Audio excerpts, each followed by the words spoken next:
Hello, my name is Melissa with the city's Readiness initiative, and I'm here to provide you some information and training on how to operate a point of dispensing, or pod as we call it, in the greater Portland metropolitan region. A pod is a place where people go to receive medications, vaccinations, or supplies after an emergency. This video is part of a series of videos that cover all the different roles in a pod. This video is focused on the dispenser role in a pod that is providing medications. There are typically 3 stations in a pod: greeting, dispensing, and consult. When a person or family enters the pod, they start at the greeting station, where they will be asked if they came with a Dispense Assist voucher. Dispense Assist is a screening form that is available online. If the person doesn't have a Dispense Assist voucher, they will be given a handwritten screening form to fill out. Once the person has filled out their screening form, they proceed to the dispensing station where their information is reviewed. They will either be given their medication and then can exit the pod, or they will be sent to the consult station if more time is needed to figure out which medication is okay for them to take. This video covers the role of people staffing the dispensing station. Greeting and consult roles are discussed in separate videos. The dispenser's main duty is to figure out which medication each person should receive and then provide it to them. The 2 types of medication we typically provide are doxycycline and ciprofloxacin, or Doxy and Cipro for short. Both are types of antibiotics and are used to prevent the spread of disease when there is a biological threat. For people with more complicated medical issues, the dispenser also must make the decision to send those people to the consult station. The process for dispensing medication to people with handwritten forms is different than people with Dispense Assist vouchers, so we will cover each process separately. Let's start with the handwritten forms. People who need to complete a handwritten form are shown to an area in the pod where they can fill out the form. Each form has enough space to list up to 7 family members. Ideally, one person will come to the pod to pick up medication for their entire family. The person needs to complete the information on the form about each family member. If a person has more than 7 family members, they can use a second form. And if the person wants to pick up medication for their extended family or neighbors, that's okay too. As a dispenser, you need to screen each person listed on the form individually. It's important to know that as a dispenser, it is not your job to determine why a person should get one medication or another. Your job is simply to determine which medication they should get. As you look at the questions on the screening form, you might be wondering, what if someone doesn't know if they have one of the issues on the form? If that happens, the assumption is no, they don't.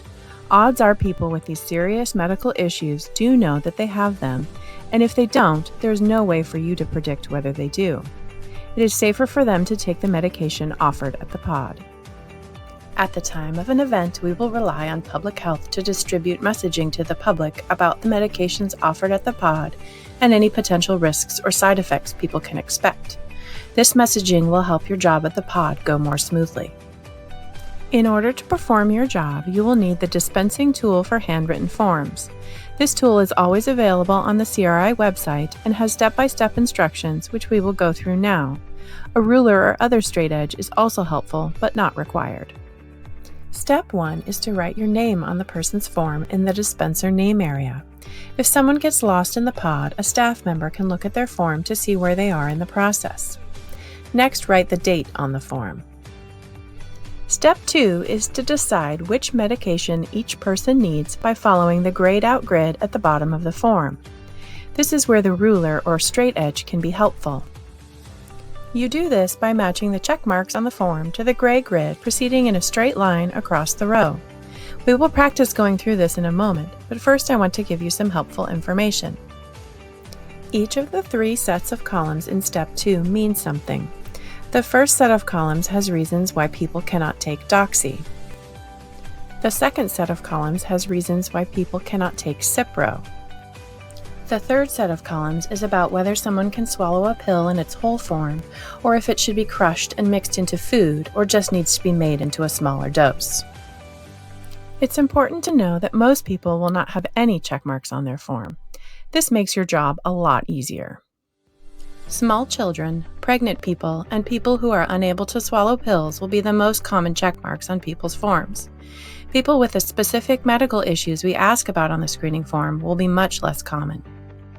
It is also important to know that Cipro is not at all palatable if crushed. Studies show that the taste of the crushed Cipro is so gross that nobody would ever comply with their course of prophylaxis. For this reason, there is no option to dispense crushed Cipro at the pods. Let's practice the dispensing job with a simple example. On this form, we can see that the first person doesn't have any check marks in any of the columns. This makes it easy. We will follow the gray grid across to where it says dispense doxycycline or ciprofloxacin. You would mark the box for the medication they need. We will talk more about how to make that choice in a moment. The second person on the form has check marks in the first set of columns, showing they are allergic to doxy. We will follow the gray grid to the right. They also have check marks in the second set of columns, indicating they have kidney disease. We continue to follow the gray grid to the right in a straight line, further narrowing down the options for dispensing. The second person also has check marks in the third set of columns because they are unable to swallow pills. Finally, we land on an answer. The gray grid shows us that this person needs to go to the consult station. Your job as a dispenser would be to highlight this person's row on the form, and once you have dispensed medication to the other family members, you would then send the entire family on to the consult station. At the consult station, they will talk with the person who needs additional assistance. We do this to keep the line moving quickly through dispensing. Let's go through another example, this time from the Weeks family. First up is April Weeks. April does have check marks in the first set of columns and in the second set of columns, but April doesn't have any check marks in the third set of columns. We follow the gray rows to the result that we need to send April to the consult station. You would highlight April's row on the form and continue screening everyone else in the family. Next is August Weeks. August does not have any check marks in any columns, so we follow the gray grid to the result that August can get either doxy or Cipro. May Weeks does not have check marks in the first set of columns or the second set of columns, but May does have check marks in the third set of columns. The result here is that May should get doxy and a copy of the pill crushing instructions. Lastly, we have June Weeks. June does have check marks in the first set of columns, but no check marks in the second set of columns. June has check marks in the third set of columns, so she needs to go to the consult station. You should highlight her row. Before you send the family to the consult station, you will need to give August and May their medication. But first, some helpful information. If you get an answer that says dispense doxycycline or ciprofloxacin, which was the result that August got, then there are a few ways to help you figure out which medication to give. First, you might have more of one type of medication than the other. Periodically check with your supervisor at the pod to see if you should give more of one medication over another. Second, if everyone else in the family is getting doxy and one person can have either medication, you should give that person doxy because it's easier on the family when everyone has the exact same pills. Finally, if the person voices a preference for one medication over the other, then it's okay to listen to them. For example, if they say that one medication makes them a little itchy or gives them a stomachache, and your screening indicates that it is safe for them to have either medication, then give them the one they are the most comfortable with. Back to the Weeks family example. Since May is getting doxy, you could also give August doxy to make it easier for the family. Let's move on to step 3 on the dispensing tool for handwritten forms and talk about the steps you need to take before handing someone their medication. For this step, you should make sure that people who need pill crushing instructions receive a copy. Pill crushing instructions are given to people who can take doxy but have difficulty swallowing pills or cannot take the full dose of doxy and need a smaller dose prepared for them at home. Pill crushing instructions will be available in a variety of languages at the time of an event. In step 4, you must write each person's first and last name onto the bottle of pills they will receive. It is best to do this with a permanent marker. Then take one of the pre-printed labels from the pill bottle and place it onto the information sheet that describes the person's medication and the disease it will prevent. If more than one person is receiving the same medication, you can place one label for each person on the sheet. These sheets will also be available in a variety of languages at the time of an event. You then hand this sheet to the family. Finally, you take the second pre-printed label and stick it on the screening form in the spot where you marked which medication they should get. One label for each person receiving medication goes on the screening form. Doing these steps with the labels and writing the person's name on their bottle connects the person to their bottle of medication and helps public health track medication in case of adverse events or medication recalls. In the very slim chance that we do not receive bottles with pre-printed labels, you should write the lot number and expiration date from the pill bottle on both the screening form and the information sheet. The final step in this example is to send the entire family to the consult station, since there are 2 people who need extra assistance, and you should always keep the entire family together. Most of the time, you'll be able to give medication to the entire family and they won't need to go to the consult station.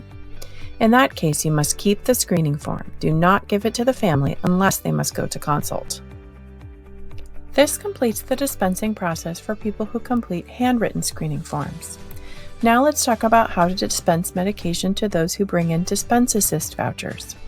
We will now follow the instructions found on the dispensing tool for vouchers, which is on the other side of the instructions for handwritten forms.